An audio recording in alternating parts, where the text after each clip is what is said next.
यशवीन जमाल का रुख करते हैं। यशवीन साहिबा, ज़हूर पैलेस इस वक्त मुल्की सियासत का मरकज बन गया है। ये मुलाकात यकीनन बहुत अहमियत की हामिल है। सियासी मैदान में नून लीग की इस चाल को आप कैसे देखती हैं?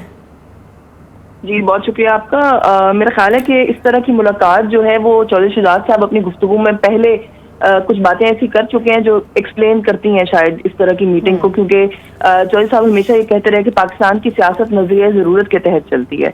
तो मेरा ख्याल है कि आज ये बात की मीटिंग है, इससे ये साबित हुआ कि नजरिया ज़रूरत जब आड़े आ जाए तो फिर कोई भी माजी में कौन दोस्त था कौन दुश्मन था, जो मर्जी हिस्ट्री हो, फिर जो है सब कुछ भूल भुलाकर, जैसे आपने कहा कि फिर सियासत का मरकज आज जो है वो ज़हूर पैलेस है। चौधरी शहजाद हुसैन साहब जो है वो नजरिया ज़रूरत के तहत ही ये सब कुछ कर रहे होंगे, क्योंकि वो तो नवाज शरीफ को गद्दार कहते रहे।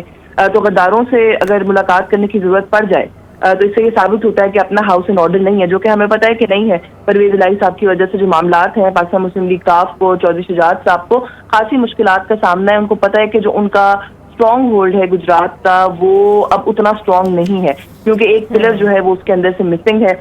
और अगर आप ग्राउंड पर जाएं तो ग्राउंड पर कहीं ना कहीं, मुझे गुजरात की एग्जैक्ट डायनामिक्स नहीं पता, लेकिन मुल्क भर में पाकिस्तान तहरीक-ए-इंसाफ का बहरहाल एक वोटर है, मकबूलियत है।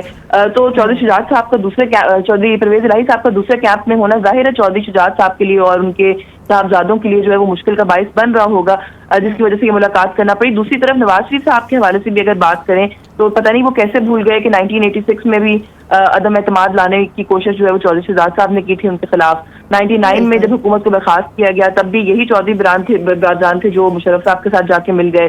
फिर 2014 में भी नवाज शरीफ साहब अभी तक कहते हैं कि जो लंदन प्लान बनाया गया उसमें इनका कलीदी किरदार था। तो फिर ये सारा कुछ जो हुआ वो किस तरीके से भूल गए। 2016 में मुल्क दुश्मन कहा नवाज शरीफ को, गद्दार कहा नवाज शरीफ को, लेकिन मियां साहब जो है वो आज वहां पर चले गए।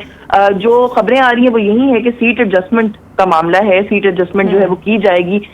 दो सूबाई और दो जो कौमी असेंबली की नशिस्तें हैं गुजरात की, उन दोनों के ऊपर सीट एडजस्टमेंट जो है वो सुना है कि ऑन द कार्ड्स है। जो सूबाई असेंबली की दोनों नशिस्तें हैं वो चौधरी शाफे हुसैन जो है वो खुद लड़ना चाहते हैं, तो जाहिर है वो किसी किस्म की हिमायत, वो अपना, मैंने कहा ना कि वो जो अपना एक पिलर मिसिंग है उसको शायद कॉम्पनसेट करने के लिए नून लीग की जो भी थोड़ी बहुत वहाँ स्ट्रेंथ होगी उसको वो अपनी तरफ करना चाहते हैं। ऑफ कोर्स नवाज शरीफ साहब का ये ख्याल है कि जब हुकूमत इलेक्शंस हो जाएंगे, हुकूमत बनानी होगी, तो वज़ीर आज़म बनने के लिए वो जो 1-2 वोट्स होंगे वो उनके काम आएंगे। तो ये simple I think basic math की कैलकुलेशन है जो की है दोनों सियासी जमातों ने, और माजी में जो कुछ एक दूसरे को कहा वो सब कुछ भूल गए। लेकिन एक सवाल में जरूर, बिल्कुल आपने सही कहा कि यशवीन, माजी में जो कहा, माजी के जो हरीफ थे अब वो हलीफ बन चुके हैं।